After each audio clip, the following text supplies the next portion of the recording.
From playing in symphonies to joining a band, she's done it all. Follow reporter Christie Jacinto to see how this BYU student is able to follow her passion into a new style of performance.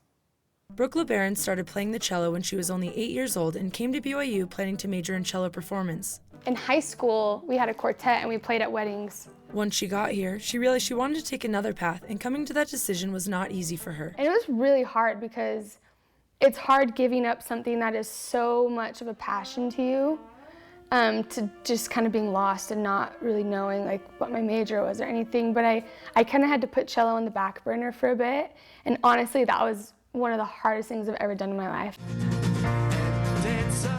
Robert, from the band Robert and the Carols, came to Brooke and asked if she was interested in playing the cello for their band. Even though it's not the same as, playing in a symphony or a chamber orchestra or being on stage in a really nice concert hall, like it's such a blessing that I get to play. Brooke learned to play the cello using sheet music and says one of the hardest parts about joining the band was learning to improvise without using music.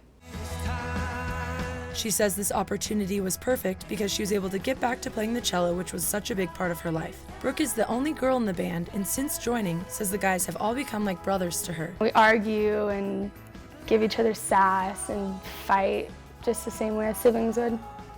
But it's fun. They're all really, really great guys, and they've actually become some of my very best friends. Brooke told me a story from when she first started playing with the guys before they were all comfortable together, which she said took some time. The bass player, his strap broke, and he dropped his bass on my cello, and it cracked. And we played one more song, and then it was just silent, and I packed up my cello, and I walked home, and I cried so hard. I think they were scared of me for a bit because, this is my baby. Since then, they've all learned not to touch Brooke's cello and to wear straps on their guitars.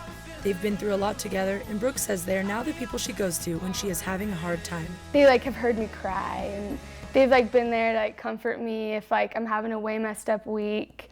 And so they are very much someone who I can rely on if I'm going through something that's tough or hard.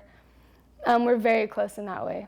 All of the members of the band are students, and Brooke says they are able to balance their schoolwork and their band obligations because they all have the same priorities. We love having fun and having a good time and stuff, but everyone's so academically focused and they want to do so well that it's we'll have band practice and then we'll all go to the library. She says that she looks forward to practices because they allow her to relax and take her mind off of school and the stressful parts of life. It's really fun to get away from school and just go and kind of jam with people, jam with my friends, because they are my best friends, and it's fun to kind of escape, and because music's always really been my escape. Brooke doesn't know what will happen with the band when they all graduate, but they have high hopes. We're working as hard as we can. We're all fully committed to making it as far as we can.